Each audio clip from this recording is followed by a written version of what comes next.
fitiavanao ry Jesosy kanto loatra ny hatsaranao fa nanaiky nidina tety hamonjena ny ondry zay nany kanto loatra ny fitiavanao ry Jesosy kanto loatra ny hatsaranao fa nanaiky nidina tety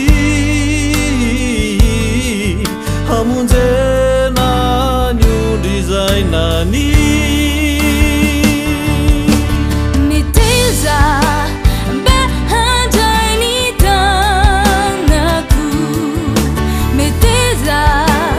ho mpitantana ny fiainako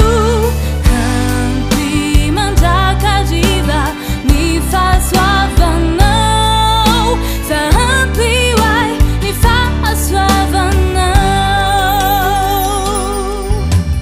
kanto loatra ny fitiavanao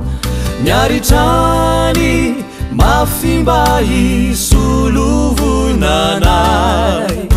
toeramamikio ny laozanao de ny lapaso antranondray kanto loatra ny fitiavanao miaritrany mafimba isolovonanay toeramamikio ny laozanao de ny lapaso antranondray miteza mba handray ny tanako miteza ho mpitantana ny fiainako ampy mandrakariva ny fahasoavanao fa ampy hoay ny fahasoavanao ka ny foko sy ny saiko atolotro anao de ianao no ho lalaiko ka ianokao ambany elatrao